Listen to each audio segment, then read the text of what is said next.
Приветствуем вас на канале Раиса Горяченко «Дача, сад, огород, цветы». Базируется канал в городе Измаил. Это юг Одесской области, юг Украины, на берегу прекрасной реки Дунай. И сегодня мы рассмотрим с вами агрогороскоп с 11 по 13 июля 2021 года. Это уже время после новолуния, но еще время Гекаты. И в это время Луна будет находиться в знаке Лев. Время московское, легко по Москве определить свой часовой пояс, время своего часового пояса. Итак, начинается 11 июля с 3 часов ночи 21 минуты. Вот этот период стихия огня, нахождение Луны в знаке Лев. Ну и до конца суток будет. 12 июля все 24 часа и 13 июля, смотрите внимательно, только до 11 часов 31 минуты утра. И то это будет время с 0 часов до 11:31, это будет время Луны без курса.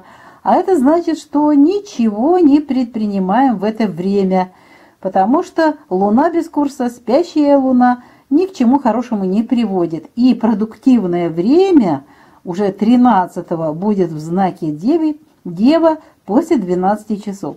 Ну, давайте рассмотрим все вот эти 3 дня, что мы можем делать, и на что нужно обратить внимание, и что не нужно делать. Ну, в первую очередь мы всегда рассматриваем вопросы посевов. И посевы, и рассады в эти дни нет.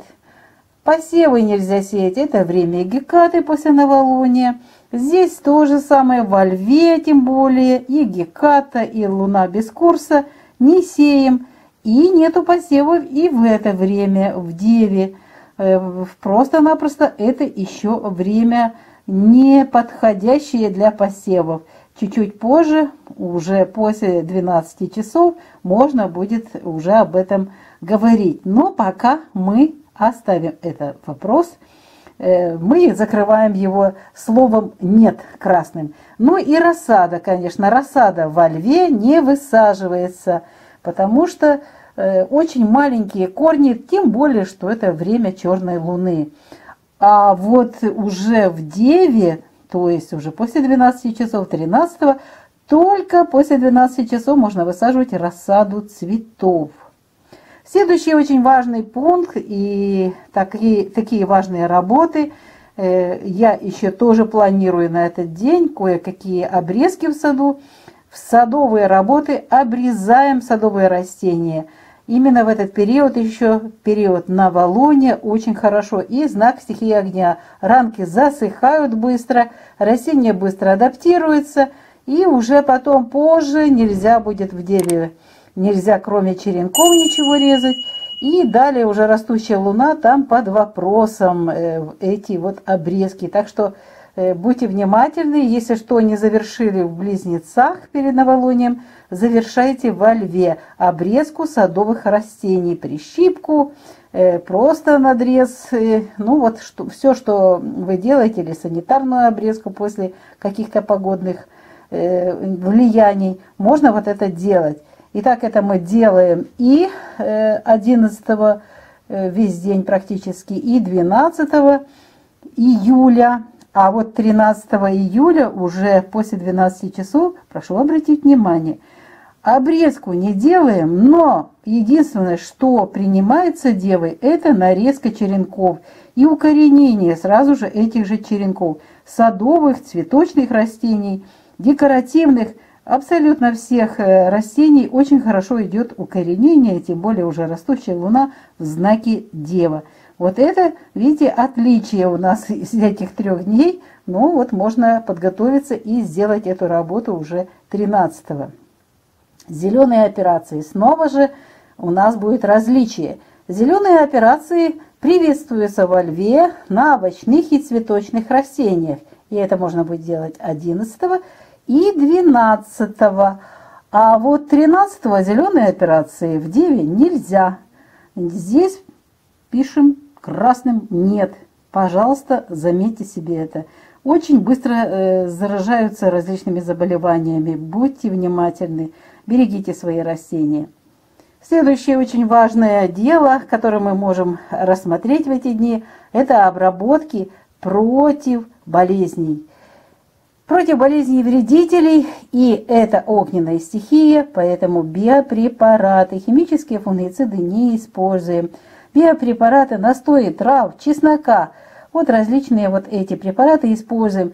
Кстати, не советую здесь растворы соды и древесной золы настои. Это огненный знак, и поэтому мы его лучше пройдем биопрепаратами, все это сделаем, или с теми растениями, которые нам помогают своими настоями и вредителей убрать, и болезни приостановить.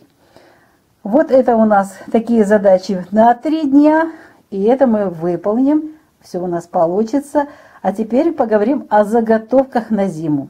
Естественно, во льве заготовки на зиму – это консервация, сушка, заморозка.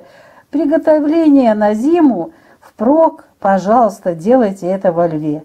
Но в деве уже нельзя будет делать эти заготовки. В крайнем случае вы можете рано-рано утром, 13 июля, еще что-то приготовить до 11 часов. Но не маринады, маринады только очень рано утром, для того, чтобы эти маринады уже полностью подготовили продукцию к хранению. Так что 13-го сделайте себе заготовки раньше и запишите, что далее в деве мы не делаем заготовки. Следующий очень важный момент – поливы и подкормки. Ну вот так уж повелось, что растения в знаках стихии огня не принимают воду, не усваивают ее. Ну что поделаешь, поэтому можете, если хотите, для спокойствия души поливать, но просто-напросто это бесполезное дело. Смотрите сами, лучше через 2 дня, вот когда нужно поливы и подкормки в деве, эффективные, все поливы, а подкормки, будьте внимательны, если сильно жарко, минеральное удобрение только половину нормы. Будьте бережливы к своим растениям, относитесь бережно, потому что это очень горячее время, температуры свыше плюс 30, а это опасно для растений. И, кстати, и опасны и внекорневые подкормочки. Идем дальше. Поливы и подкормки разобрались. Вот это новая рубрика «Комнатные растения». Ну что, во льве только эффективные обработки биопрепаратами. Это у нас будет и 11 и 12, а вот уже 13 для вас предстоит большой объем работы.